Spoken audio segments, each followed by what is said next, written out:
on out and about. And so what we have to do is we have to really depend on the citizens. And this is the absolutely best way that we can, is developing neighborhood crime watch groups in different communities. And through that, we teach those individuals about how to notice things going on in their neighborhood, some things that might be suspicious, and not to react in reference to physically, in other words, not to go kind of sleuthing around about seeing what's going on, but more if they see something, then we like to say, if you see something, say something. And we instruct them on when they want to notice these type of things and how that they want to call these things in, so that we can become aware of it. We can send people out and we can investigate and do the job that we're trained to do, to go to those neighborhoods and those areas and businesses and see what's going on. So for us, that's one of the biggest things that we want to do with Neighborhood Crime Watch. And that's just to explain a little bit about what it is that it does for us. So if I can get this to work right, there it goes. So tonight I want to talk about just some of our objectives and all in the session right here is, what is the concept of Neighborhood Crime Watch? What is active participation of your neighborhood, and what a Neighborhood Crime Watch is not? And also, what is the community's responsibility, and what is law enforcement responsibility? How are we supposed to work and do these things and work together? So in the definition, one of the things that we're going to talk about is, what is a Neighborhood Crime Watch? Well, it's a neighborhood surveillance program or group in which residents keep watch over one another's houses, patrol the streets, etc., in an attempt to prevent crime. Now, when we talk about watching over one another's houses, that basically means, like, say if I'm going out of town and I'm going to be gone for a few days, if I don't know who my neighbors are, and I don't take the time to get to know people that live next door to me or in front of me or behind me, and to develop, an acquaintanceship, a friendship with those folks and all, because what we want to do is we want to be able to depend on one another. If I can go to my neighbor because I'm going out of a town for a few days, and I can just ask them, I'm not asking them to basically walk around my house or anything like that. What I'm basically asking is, hey, you notice probably the normal comings and goings of people, in my house and people from my house and my family members, and what cars are in my driveway. And hey, if you see something that just doesn't look normal to you, would you, call law enforcement and ask them to check it out, and just let them know that, hey, they're supposed to be out of town, and I see a different car up there that I've never seen before, or I see somebody, going up to the house. We don't know what this necessarily means, but one of the things that you do know is that the people that are there have told you that they're out of town. So, you may kind of check, is it somebody just that goes, knocks on the door? Maybe it's a solicitor of some type. Okay, that's fine. But as an example, I'll give you one that happened, to me and my neighborhood. I was actually leaving. I was not working, and I was off one day. I came outside. It was during the daytime. And next door to me, there was a car that was pulled up in the driveway. And I knew that both of my neighbors worked and were not at home. And I saw this guy that was kind of in front of their house. And I won't use the term snooping, but it was kind of like he was kind of looking around and kind of checking out the house a little bit. And so I just went over and I said, excuse me, is there something I can help you with? Now, I would do that being a law enforcement officer. But what I would ask you to do as not being in law enforcement is to go ahead and make a call and just say, hey, there's somebody over here that's kind of looking suspicious. You may want to send somebody over to check it out. And when our guys arrived, they would ask exactly the same question that I did. Excuse me, sir, do you live here? Or do you know the people that live here? Can I ask you what you're doing here? What that does is that starts a conversation there with that person. Do they have a reason, and do they have the right to be where they are, especially when you may not know their home? Well, what it ended up is that they had a group of friends over. My neighbors had a group of friends over from a couple days before, and one of them, upon leaving, apparently put their car into gear, and they shoved it down in drive instead of reverse. And whenever they went forward, it bumped the house. So they had to call their insurance agent, and they'd send an adjuster out to check out the house to see, if there had been any damage. And that's what that person was, is he was an adjuster from the insurance company. Well, I know that because that's exactly what the man explained to me. And I said, oh, okay, great. Now, in the meantime, I also had done what? I had my neighbor's telephone number, and I called my neighbor. Actually, I sent him a text because I couldn't get him on the phone, but I let him know that somebody was over there. And so he also explained this and all. But later on, he came back and he said, hey, man, I really want to express thanks for you kind of keeping an eye on the house for us. And thank you for calling me earlier about that. Everything was fine and it was good. And I said, oh, okay. And once I found out that that guy was, supposed to be there, then everything was fine. Well, guess what? Everything's good. Thank you. Have a good day. Okay, appreciate it. And then my neighbor, like I said, he definitely congratulated me and thanking me for just keeping an eye out for him. And I've done vice versa. There's times when, my family's been off on vacation, and I've asked my neighbors, to kind of keep an eye on things for me as we've been away. And sometimes I've had to be away just myself, and I still ask whether my daughter is here or my daughter and my wife are both home, is to say, hey, just letting you know I'm out of town, but can you just keep an eye on Christy and my daughter for me? And that's what being neighborly is about. And truthfully, that's what the Neighborhood Crime Watch is about, is just kind of watching not only other people's houses, but you do have ones that also are about patrolling the streets. Now, there are groups that do that. And I really don't push about the patrolling the streets. You can say patrolling the streets, but let's put it this way. Are you kind of patrolling the street if it's a normal day and each evening, you and your husband or your husband and wife, go, or you and some of your kids, and you go for a walk around the neighborhood? Is that patrolling the street? Well, yeah, sure. Now you're just doing your normal exercise for the day. You're just normal jog, or you're just walking the neighborhood. But it gives you a chance to, I guess you can patrol the streets, which means as you go around, what are you doing? You're looking out for anything that's not the norm that can be said that, hey, this is something I may need to call and get somebody out to check this out because this doesn't look right. Any of those things that happen there is an attempt to prevent crime, and that's what we need the help on. And that's one of the biggest issues that we have. And it's a great group of people that can get together for a neighborhood and start watching out for one another. Now, one on the concept. So what is it exactly? Okay, well, it enhances security for that neighborhood. That always looks out. Some people have asked the question to me before, and they've said, well, but if you have one of those Neighborhood Crime Watch signs, at the front of your neighborhood, but doesn't that tell potential buyers like that, well, you have a crime problem? No, it doesn't. It's been proven. You can ask almost any realty company there is. People that see that sign means that there's an actual group of folks that take interest in that neighborhood to say, hey, we're watching out for one another. And the biggest thing there is when that happens is that it's more of something that if I asked each one of you, if you went and you wanted to check out a neighborhood to go buy in that neighborhood and to possibly buy a home, if you saw that, would that not tell you that there's neighbors that look out for one another in that community?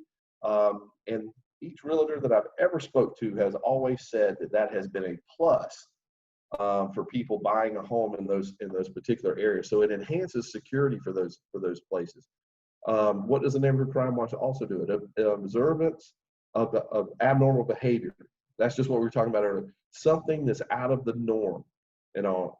We see things that come and go, and we see when our neighbors come home and what they do, and it's just the natural normal way that in concepts that things happen.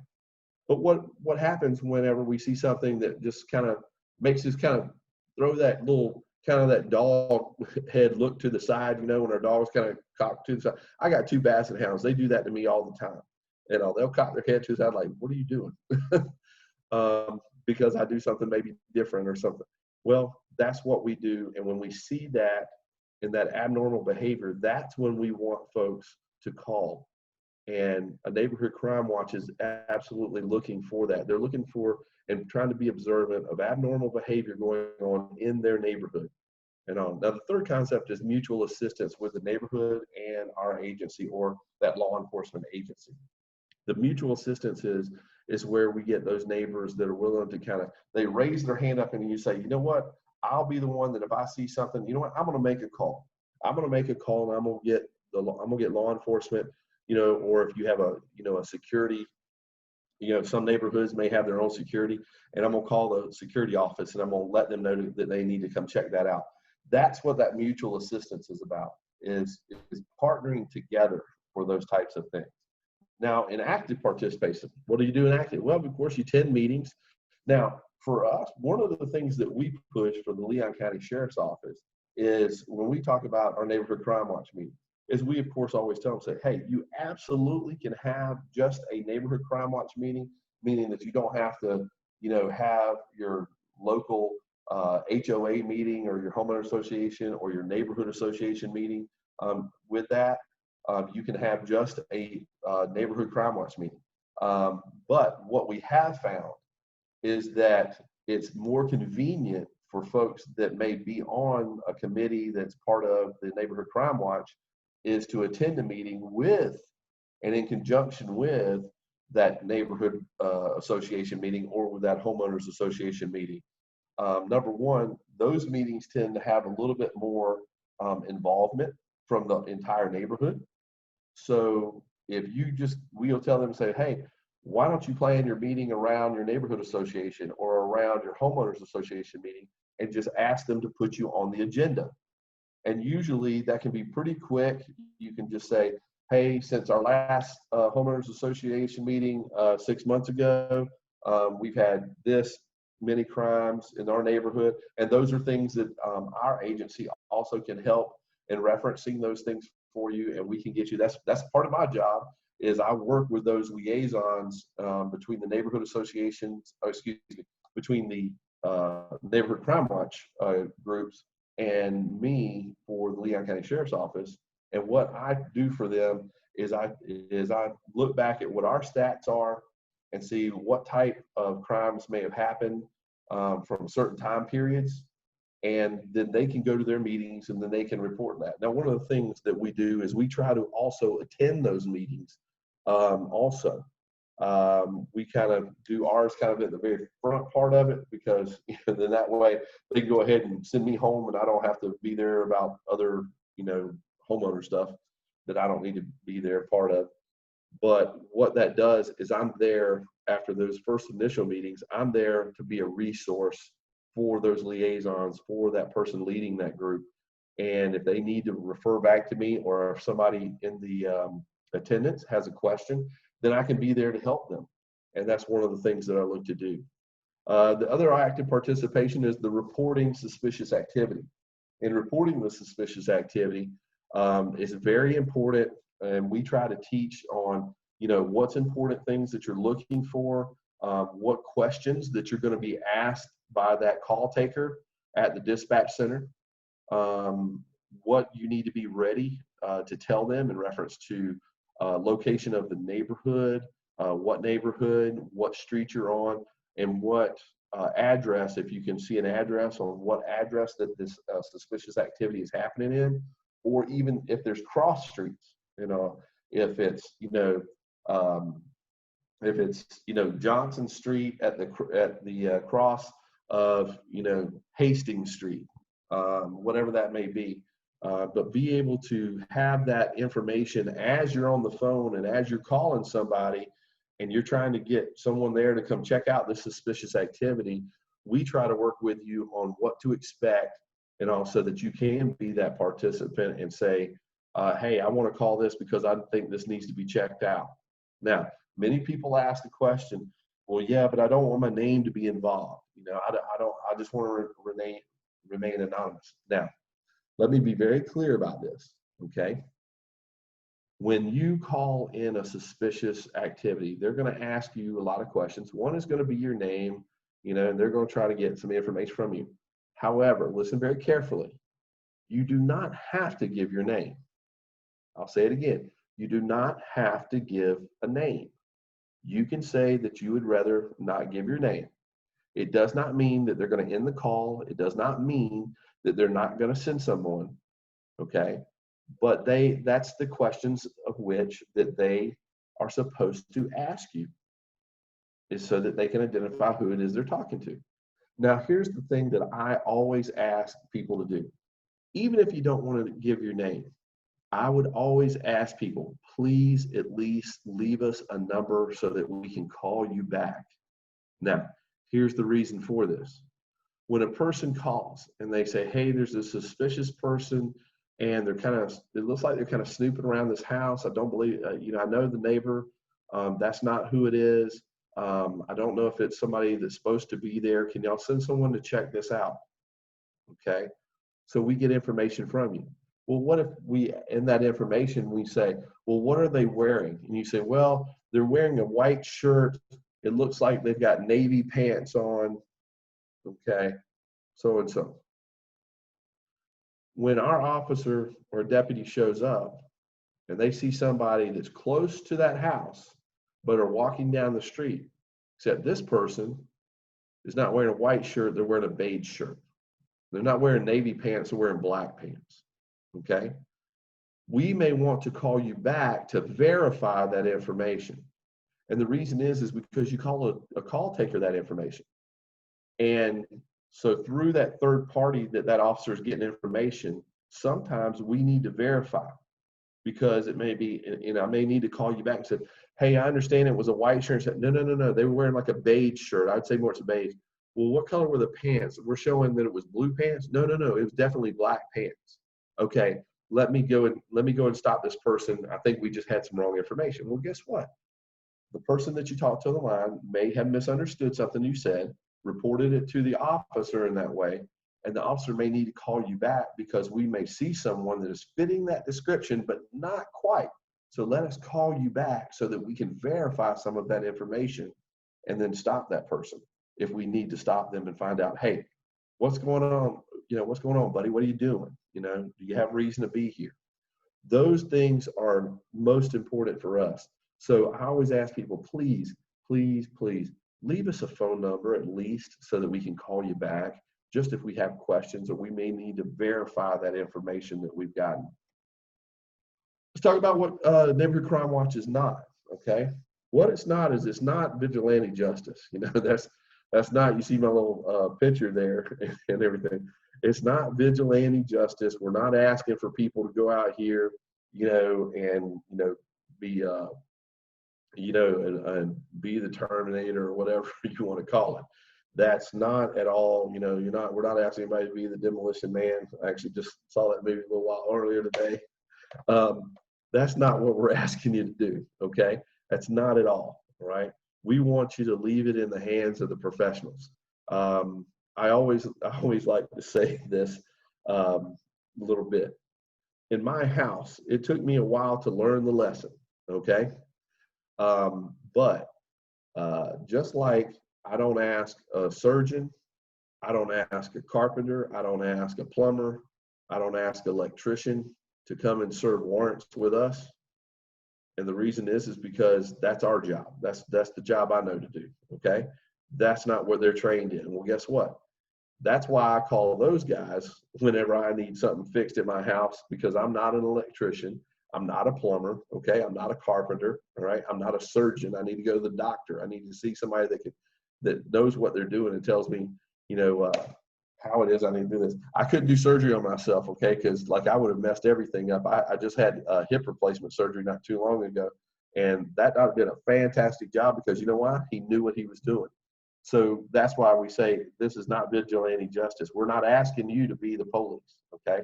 We're not asking you to go out there and to go and make contact with somebody that you think is suspicious, because what if that person is a bad person? What if it is somebody that could do you harm, all right? And, as I said earlier, I don't want to get it misunderstood. Because of my job is why I went and asked my neighbor's visitor if there was something he could, help with. if that was not my professional job, then the best thing that I could have done is maybe just driven down the street a little bit, turn back, look, maybe get a description of the guy and make sure that I get the right description, and then call that in and ask, for them to send somebody out to make contact with that person. I may have helped by trying to, what vehicle was he in? What color was the vehicle? What make was the vehicle? Did I get a tag number for the vehicle? All of those things are helpful. But if I was not a law enforcement officer, that would not be my job to go up and make contact with that person. Let law enforcement do that. That's the deal, okay?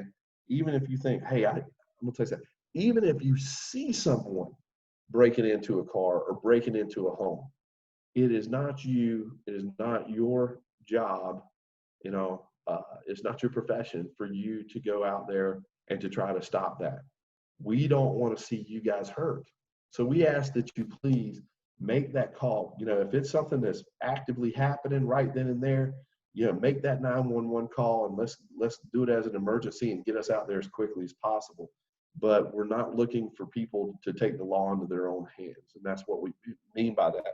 And that's the biggest thing that we always push about our neighborhood crime watch groups, is making sure that they understand is, hey, we want you out there looking, but we need you to call us. We don't need you to take action, okay? Community responsibilities. Few criminals are brought to justice. That's the truth, okay?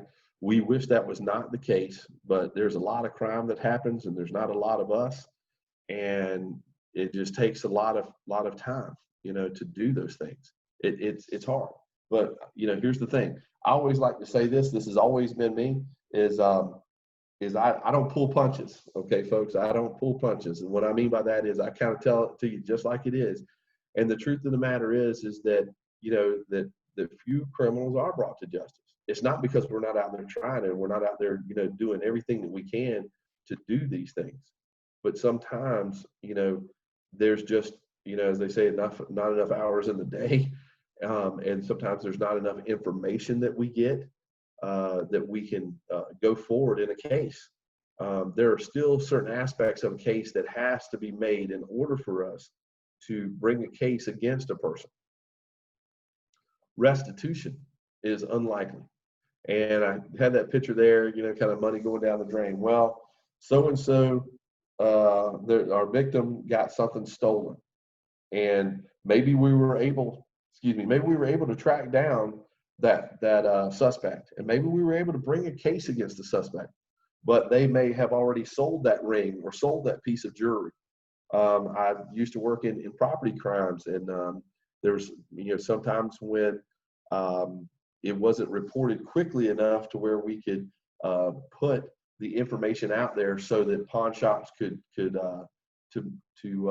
them enough information on jewelry and jewelry pieces so that they wouldn't they would know that piece is possibly stolen. And first of all, let me say this, okay?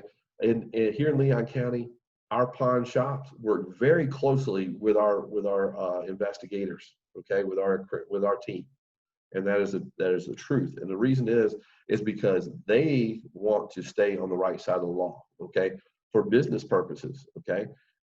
There are some very strict rules and all that if a business is found to engage in criminal activity, meaning that they're selling stolen items, if they've been notified of that and they notified that it's stolen and they still sell it, that can literally, their licenses can be pulled from them, as well as criminal charges be brought against those folks.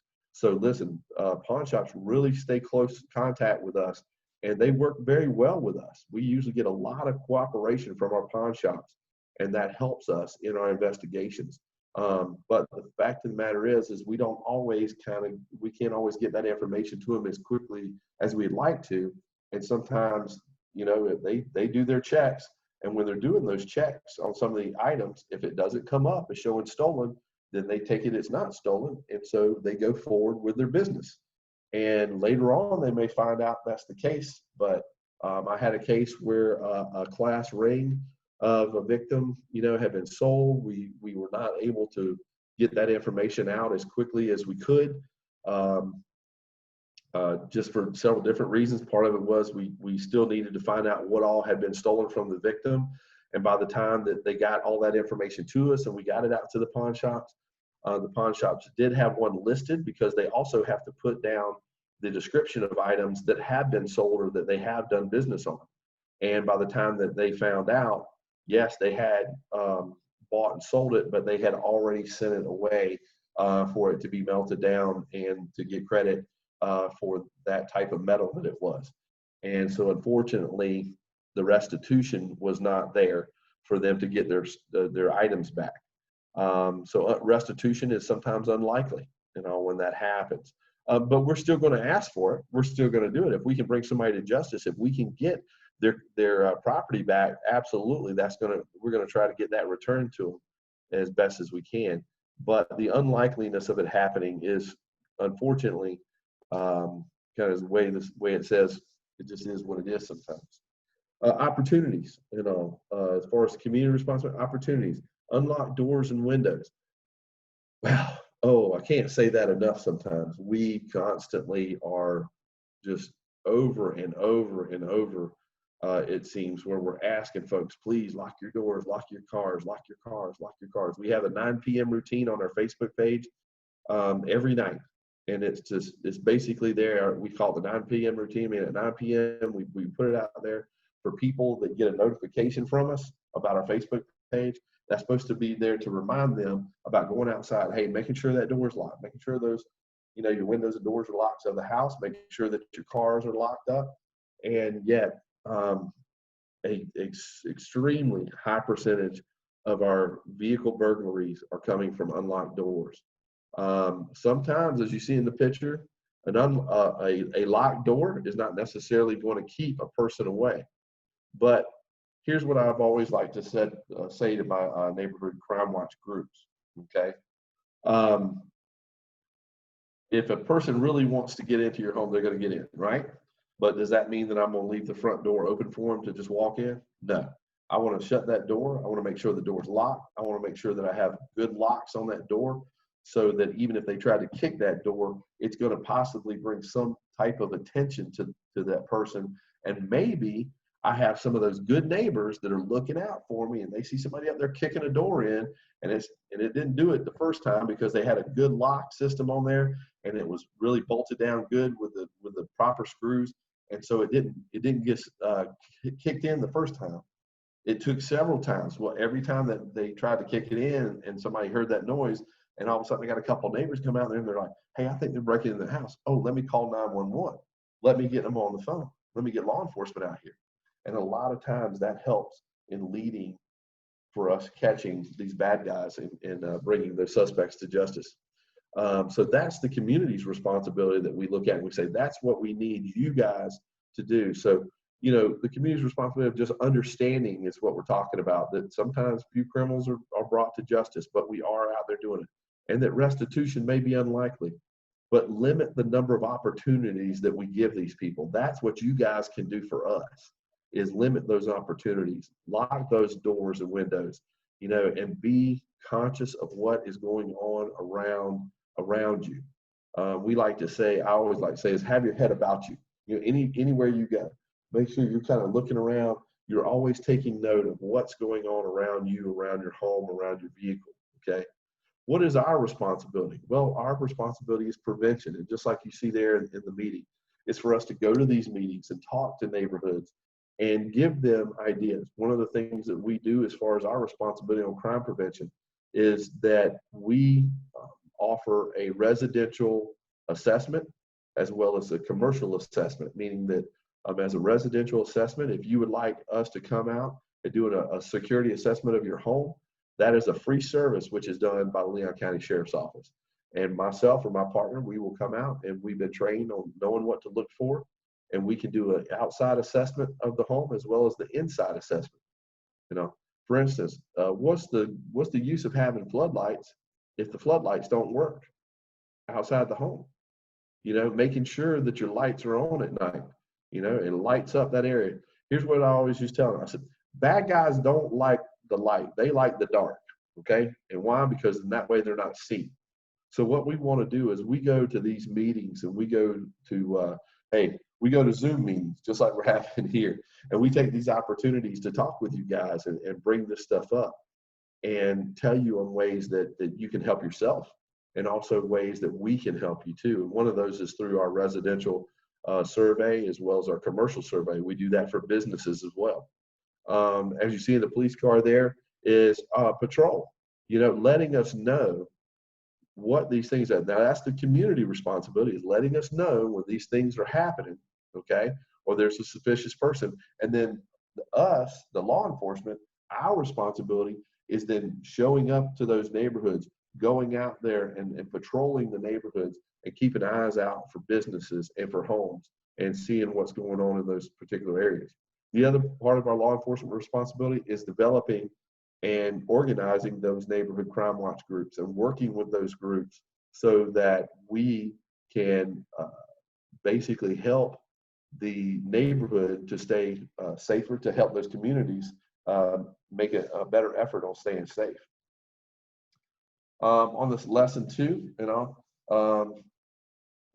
what is the order of events on things happening? And we're talking about for organization of a neighborhood crime watch. What are we going to do with that? What is the chairperson's duties and what is the block captain's duties? Now I'm going to kind of throw this a little bit quick through us because we kind of already talked about it. Is number 1 in the course of events is we got to set up a boundary for the neighborhood. Okay, many of you may be on Nextdoor, where you have your neighborhood set up for your neighborhood, and we need to know, okay, well, what is the boundaries of our neighborhood? How much are we making sure that we're going to include of our neighborhood? All right. You don't need to necessarily be outside of your neighborhood and make it too big. You want to make sure that it's something that you can get people involved and set up a meeting on that, and then say, hey, we're having a meeting for Settler Springs neighborhood. We would like for you folks to come out. It's going to be to talk about a neighborhood crime watch and for us setting up a neighborhood crime watch group. When that happens, one of the things that we do is we come and we perform that meeting just like I'm talking with you guys right now. We explain these things, as I've said tonight, and we help on explaining exactly what that crime watch group is and how that they're going to actually be helped, by the Leon County Sheriff's Office, and how that they can help law enforcement. So what's a chairperson's duties? The chairperson, that's the person that's our liaison that basically runs that neighborhood crime watch group and kind of organizes it for the neighborhood. They set up the initial meeting. They set up block captains. Now, block captains are people. Now, that's not the chairperson. You have the chairperson is one, and then you may have several block captains. The block captains, we try to set up one at least on each street in the neighborhood. And then that block captain, as they get information from the chairperson that may have happened. In other words, I may tell a chairperson and say, hey, just to let you know, the neighborhood next to you guys, they had 3 burglaries last night to some vehicles. You may want to let your folks know. Well, then the chairperson will tell his block captains, and then each one of those block captains, we want them to tell the neighbors that are right there around their house. Okay, and then that way it kind of spreads out the word so that everybody knows. Now, there's no better way to do this. You see the little Nextdoor sign? We have found there's no better way to do this than through a Nextdoor.com, through a Nextdoor website page, which is free for neighborhoods to set up. So if your neighborhood doesn't have one, you really need to look at Nextdoor.com, and you can contact me, and I'll be happy to help you with that, because that is really, really a great tool for getting out there and being able to have a communication with your neighborhood. Keep contact records of block captains, so that means you want to make sure that how am I able to get this information out with these people? Well, one is you can get cell phone, and you can just send everybody a group text and say, hey, Deputy Crump, told me that our neighborhood next to us had 3 break-ins last night. If you would, speak to some of your neighbors, let them know what's going on. Let's spread the word. Okay, bam, they're as simple as that. Be a liaison with LEO, that's the law enforcement officer, and the neighborhood crime watch group. That's the chairperson's duty. They're that middle person that's between the neighborhood and between us, okay? And they're going to keep the contact between the 2 parties there. The neighborhood crime watch program development, that's also is making sure that they work on keeping the neighborhood involved overall with a neighborhood crime watch program. Recruitment of new neighbors, and that's for new block captains. We're not asking for each neighborhood to have the same block captain forever, okay?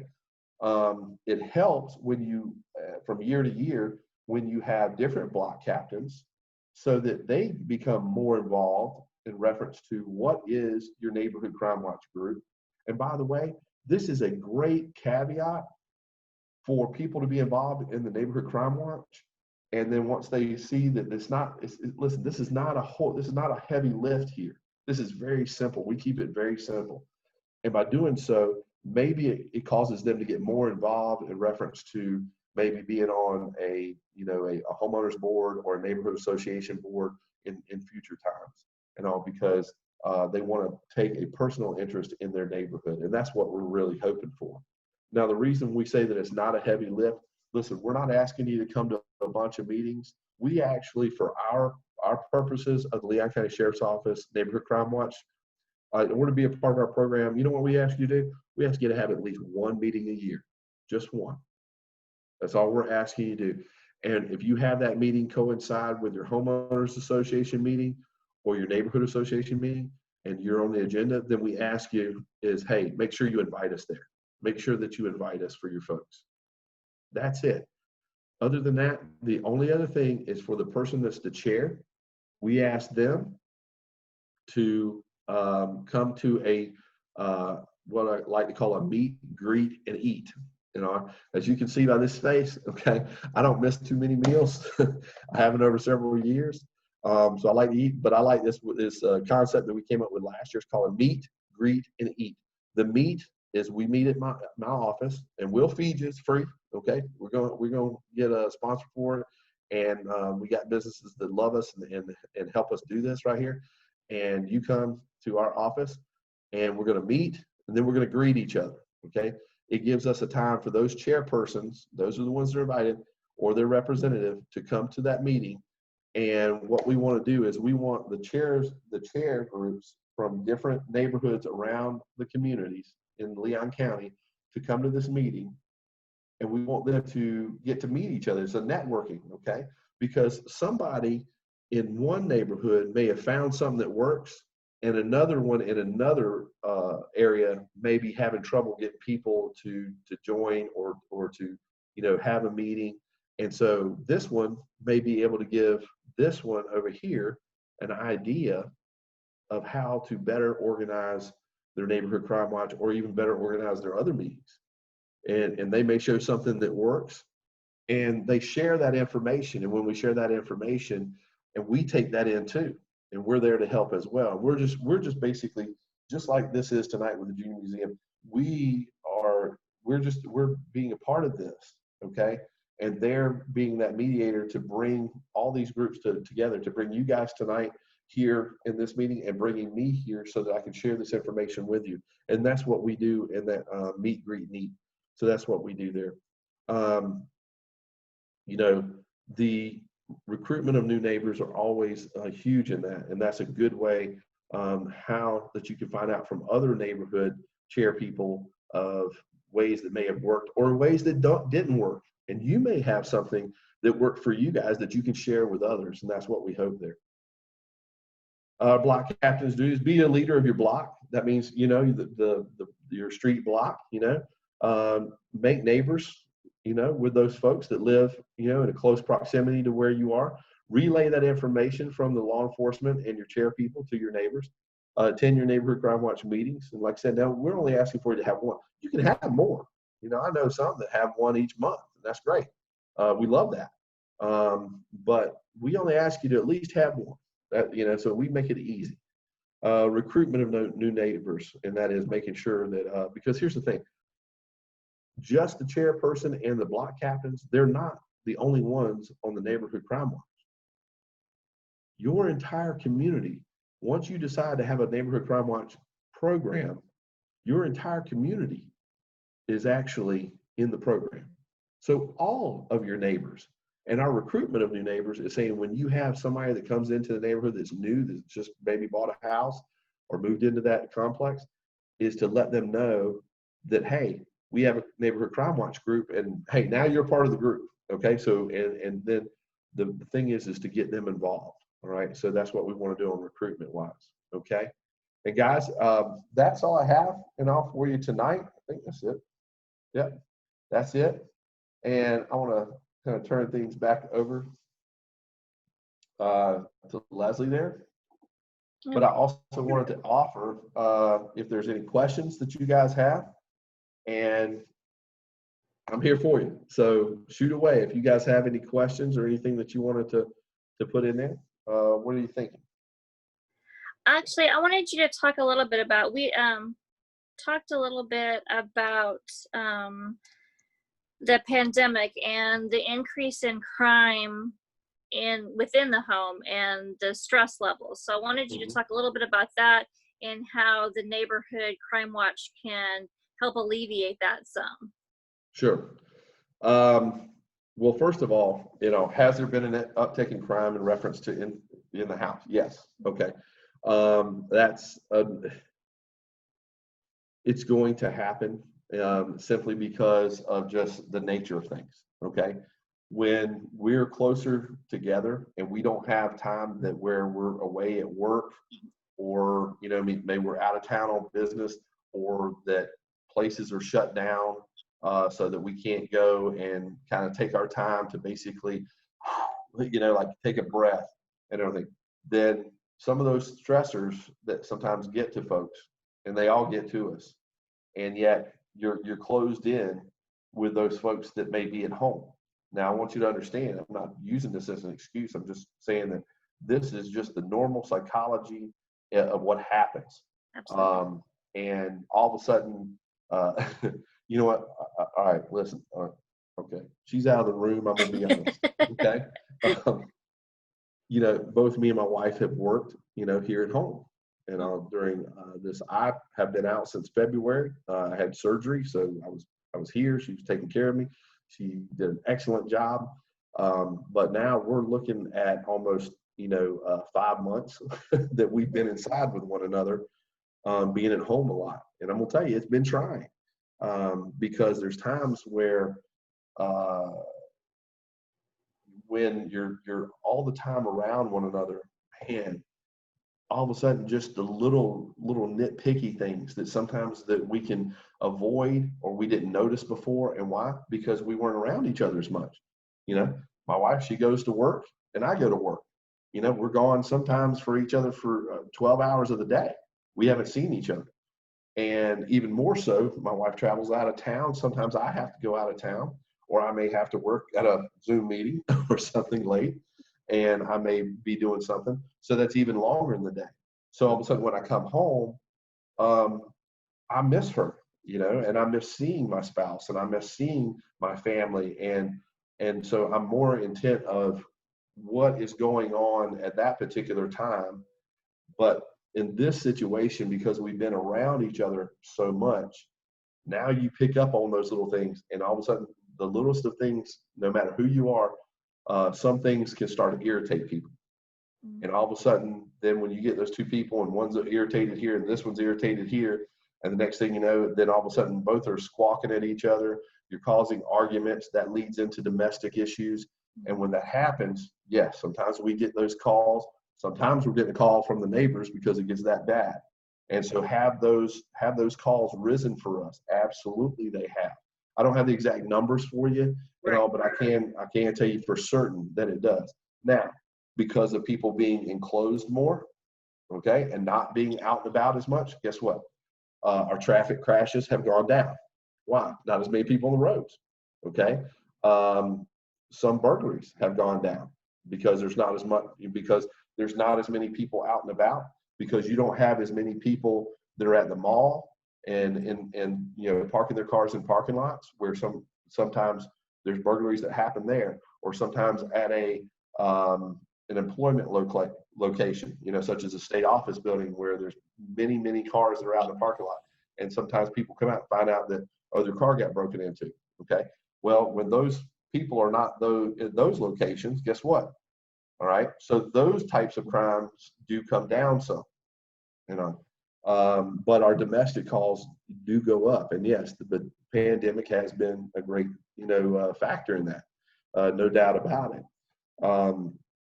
Where Crime Watch comes in with that is I'll go back to, sometimes people take that that initiative, or they don't take the initiative because, okay, it's really going on crazy over at my neighbor's house. And I mean, I hear them, they're barking at one another and they're cussing each other and everything. And I maybe hear some pots getting slung and some glass breaking.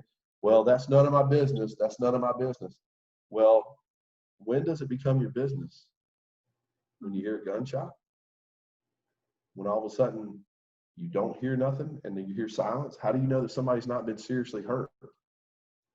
And I always say, how would you feel as a neighbor if something like that happened, and then later on, all of a sudden, you come back to the house and there's the ambulance and there's the police, and come to find out somebody got seriously hurt or somebody was killed, and maybe you knew that it was going on, and you had that chance, you had that opportunity, you could have made a call, get us out there to knock on a door, and instead, you're dealing with the aftermath. How is that going to make you feel personally? I know how it'd make me feel. I'd feel terrible. Could I have had a chance to make that call to maybe stop that?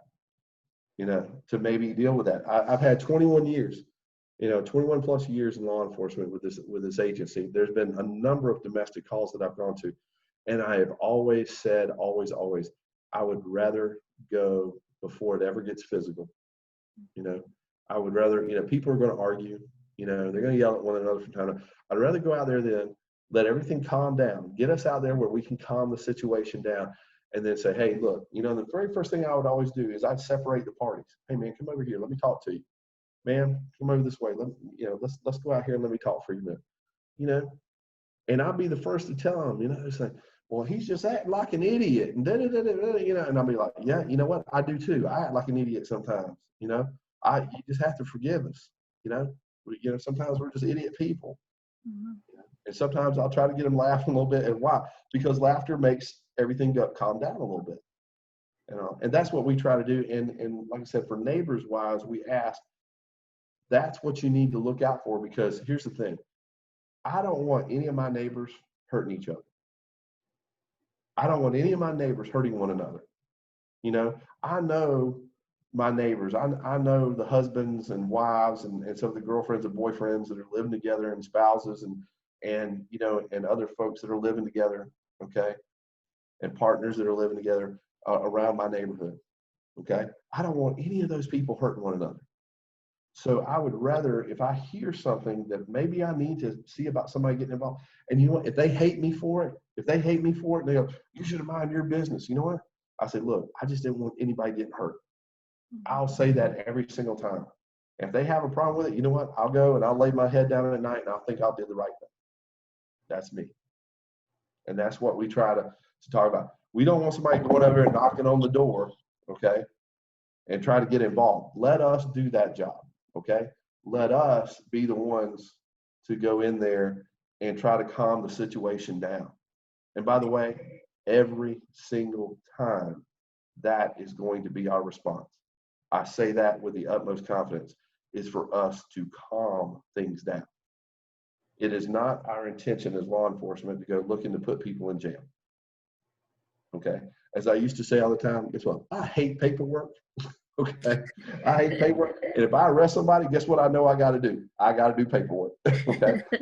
If I can calm things down, all right, and I can get it stabilized. And sometimes stabilizing that means, as a law enforcement officer, saying, hey, I think everybody needs to kind of separate tonight.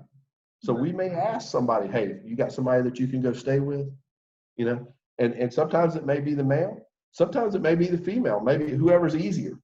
If the female has a good girlfriend or something, that they have a friend that they can go stay with, hey, let's take you to a safe place. Let's take you somewhere where this is not going, as soon as we leave, all of a sudden you're back at it.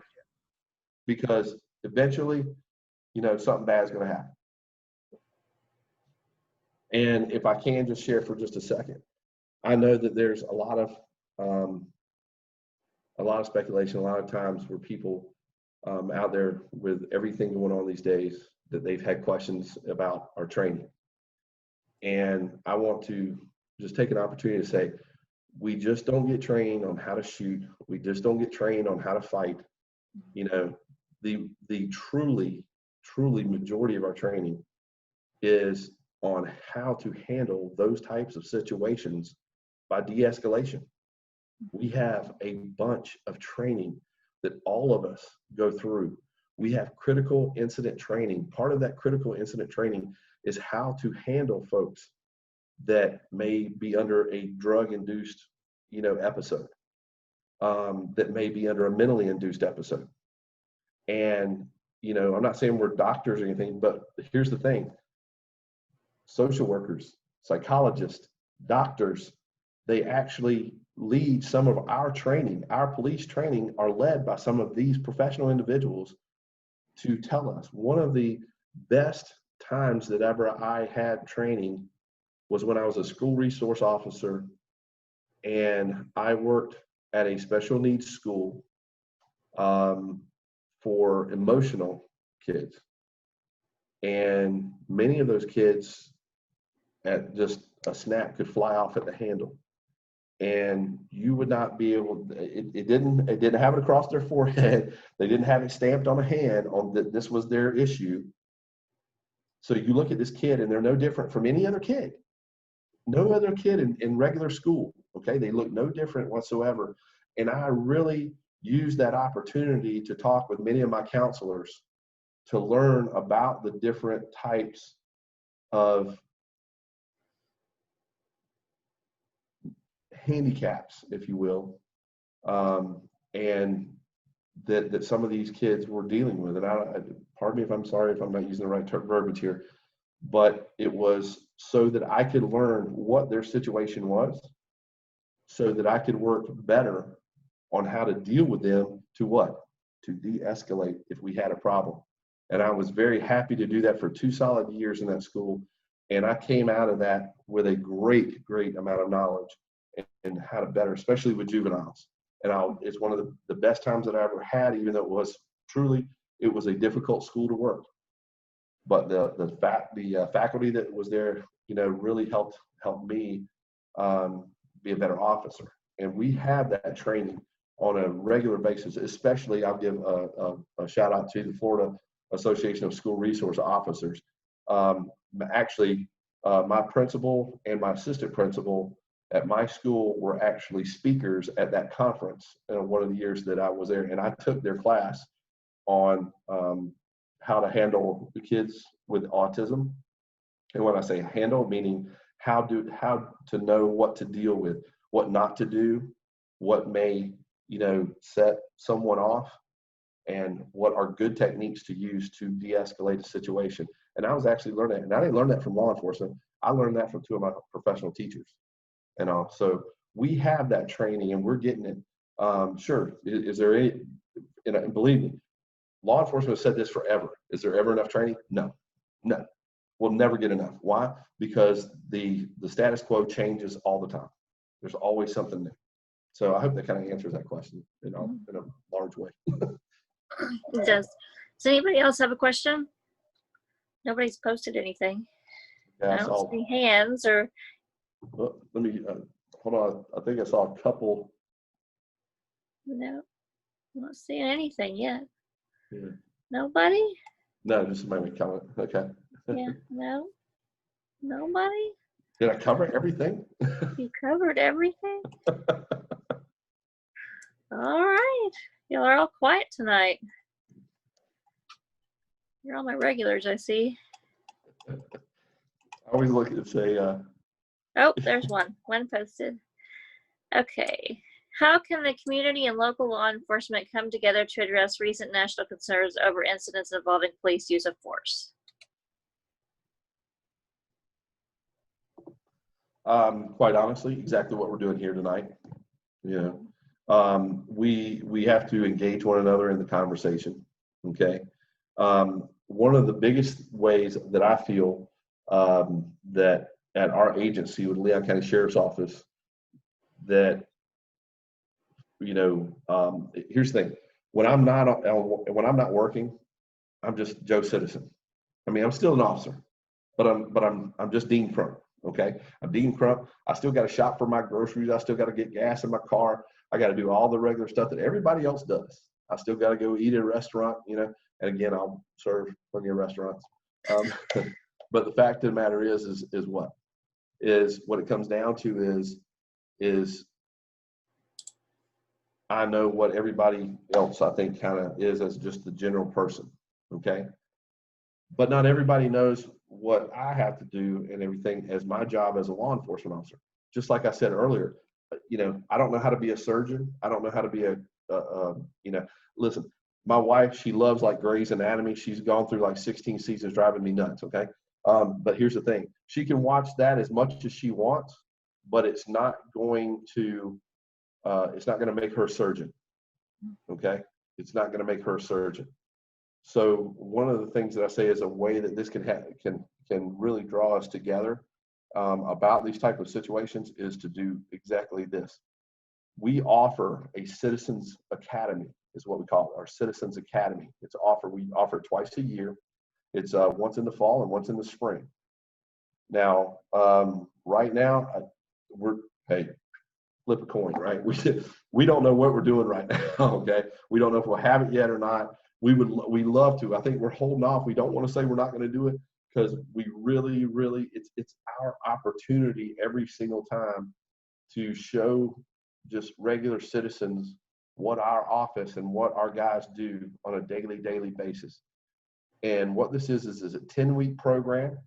We have it on a Tuesday night is 8 of the 10 weeks. And in those 8 out of 10 weeks, each Tuesday night from 6 p.m. to 8 p.m., that group will come to the office and they will go through a different facet and they'll see a different facet of what different units do and what they are in the Leon County Sheriff's Office. They will get to go through our crime scene unit. They will get to see our special type of teams, such as our traffic unit. They'll spend a night with the traffic unit and our dive team. They will also get to see our canine unit one of the nights. We will actually take them to the courthouse where they get to see what our bailiffs do at the courthouse. One of the nights they go over to the detention center and they get to go through the different parts of the detention center. And believe it or not, everybody thinks this is not true. This is true. You actually get served your dinner, because we serve dinner each time. You actually get served dinner at the detention facility, and it's not bad. We eat there all the time. It's actually pretty good. Those guys do. Airmark is our contract with them.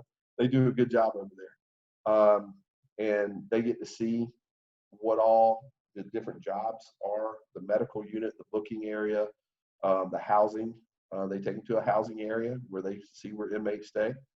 All of that is seen. They get to meet correctional officers and they get to talk with them and know what their job is about.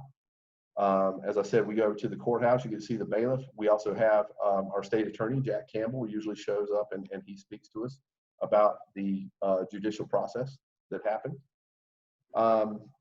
Two of our main things I feel like that people really usually say that they enjoy the best, I'm going to say three, is one, we have a SWAT demonstration day where you get to see how our SWAT team operates. And they do a in-person demonstration at the academy, and and our hostage negotiation team also puts on that training display. We also the other is one of the weeks you'll pick one night, whatever night you want to go or day. You can do it either one day or night, and we will have you go out on patrol, and you will be in on what we call a ride along with a patrol officer, and you get to see up front exactly what those guys do, and everything from just doing daily checks to house checks, whatever, business checks, whatever it is that they do in their normal daily routine. It could be traffic stops, if they have to go to a domestic situation. In some cases, we may ask people, say, hey, you need to kind of sit in the car on this one, wait a minute. Other times we may say, okay, yeah, it's okay. You can step on out and you can come up with us. And some of that is so that they can hear what transpires between us and whoever it is we're dealing with. The last thing I would say is our training unit. One of the nights we go is with our training unit, where our training unit shows all the different things that we use in our job, how that we train with the different equipment that we use. And in one part of the training, we have a video, kind of a laser thing, and it does like a real-time scenario-based thing with it. And it's kind of, like the guns are like little laser, things. And what it does is it puts you in a scenario, and we have that person stand up there and say, okay, you're the officer now. What would you do in this situation? And we kind of tell them, okay, hey, you're going to a domestic call. This is what's going on. Ready? And boom. And so the picture basically goes through the scenario, and there may be a time when you may need to draw your weapon, or, how do you talk to that person? And people get to see that first and right up close as to how quick decisions need to be made. And those are the same machines. This is nothing different than what we do. That's what we train on. And that's what we take that opportunity to use them. So this is one of the things of what we would love. I personally push our Citizens Academy all the time, because it's really a truthful way to where citizens can come and learn exactly what it is to do this job and what this job is about. And I will brag and say this: I have never yet in my many, many years, not just what I've worked in this unit, but in the many, many years of people that have taken our Citizens Academy, I've never heard not one negative word about it. Everybody has always praised it. And so that's one of the biggest ways where I can say that helps in exactly bringing people to the table and being able to talk together with all of this stuff going on. And that's the biggest way that I can sit there and offer somebody to say, man, come and go through that, so that we can sit down and really have a discussion. And then you can understand not only from the citizen side, but then you can also see it from a law enforcement person side as well. Mm-hmm. So we've got another question here. Mm-hmm. Oh, no, it's just a thank you. Dawn wanted to thank you for saying that you're overworked, underpaid, and uniform is serving to single out. We are thankful for your service. Yeah, I appreciate that. If I could add just one thing, Leslie, too, is I know a lot of folks here locally. I see it on Nextdoor all the time, where the helicopter may be up and about. And I wanted to let folks know right now we are working on having a task force through our aviation unit with other aviation units around our area. There's not many, but that we can actually help one another with aviation, meaning our helicopters. And also if we have to bring another one, whether it may be to look for a missing person, like in a wooded area or something like that, as well as if we have a serious situation where we need our guys up and above. And I believe that's also going to be using, I was trying to say drones. Drones, thank you. I was trying to figure the word out. Yeah, several of our people have now, we're getting drone certified, Wow. and that, man, those things could help tremendously. We've already seen it. We were able to help locate an FSU student. Actually, we didn't use ours. It was actually FSU's. They were actually able, we were working with them on FSU student that was missing out in the woods, and that drone actually helped in that situation, as well as we're looking at that, like for our SWAT teams, to give us that extra eye in the sky, if you will, in hostile situations. And that's going to help keep us safe, and it also helps us know what's going on so that we can be better prepared. And through doing that, we'll be able to be better prepared so that we can keep other people safe, even those suspects that we're dealing with. Mm-hmm. Here's another one.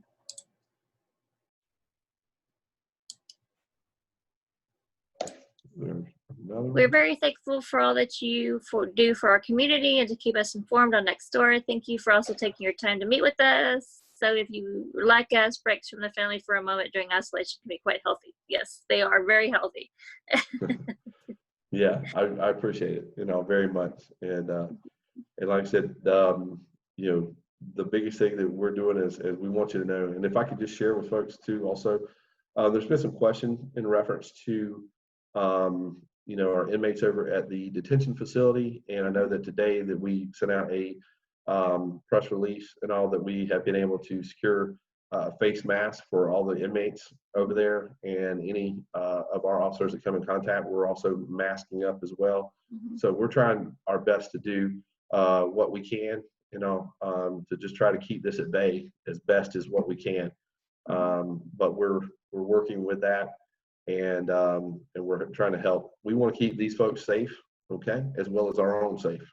They're having to be there and to watch over these folks, and we're doing that as well. So I wanted to share that with everybody too, that we're trying to do those things, and also for our guys out in the field as well. So we're taking what precautions that we can. We would like to say we hope that everybody is taking the precautions that they can to try to keep this pandemic at bay. Mm-hmm. We don't want to see anybody sick. We don't want to see anybody hurt. We definitely don't want to see any other folks dying from this. And so we ask that you just do what you can to keep yourself safe. Mm-hmm. This is just kind of a odd question, but is it proving to be a identification issue at all with masks? Oh, probably no. I was thinking that because it's probably a good question. I'd kind of have to say you probably need to explain that one a little bit more, but I think I know where they're going with it. The biggest thing there is I know some people had questions about, well, it used to be you couldn't go into certain stores or you couldn't go into a bank, and wear a mask, because it was covering your face and everything. Mm-hmm. And now we're asking everybody to do that. Exactly. I think it's at some point though that you have to go forward with, the best safety precautions that you can in reference to what you're dealing with at that particular time. Mm-hmm. And so as far as identification wise, well, at a point where we have to kind of identify somebody in reference to their face or whatever, we may ask them, we may stop them if they fit different criteria in reference to somebody that we're looking for. It's not just, the face, that they have or look. It may also be in reference to, do they, what are they wearing? Do they fit a physical description, not only with the person that they are, but are they wearing, an orange collared shirt, and black pants, or whatever. And then, yes, does this match the description? If we have a picture of somebody, I may have them take off a mask if they are, just so that I can ID that facial, photo. We're going to have to, at some points, we're going to have to take steps that we have to do so that we can make sure we don't ever want to take control. We don't ever want to take the wrong person into custody. We want to make sure that we're doing everything that we can in reference to identifying the right people. And in some of those cases, we may have to ask someone that has on a mask to remove the mask so that we can identify. But there again, once that's done, we'll either have them put it back on, or if that is our person and they are under arrest, then we're going to take those steps to make sure that mask is put back on their face so that, again, that we can protect them as much as what we can. And not only for them, but also for us as well. And also in their transport and also in their booking, into the detention facility. Okay. Anybody else got anything? Doesn't look like it. Well, Deputy Crump, thank you so much for joining us tonight. I really enjoyed it. It's so informative and timely and perfect for what we needed tonight. And looks like next week we're going to be joined by Nicole Grinnan with the Florida Public Archaeology Network. She's going to be talking about shipwrecks of the North Florida coast. So if you would like to join us for Toast with History, We will be right back here at 6 p.m. on Thursday. I want to thank all of you for joining us again, and we will be right here. So thank you again, Deputy Crump, and you're more than welcome to join us as well. We're here every week on Thursday. Well, I appreciate it. All Thank y'all for having us. I really appreciate the opportunity. Absolutely. Everybody be safe. Take care. All right. Bye-bye. Bye.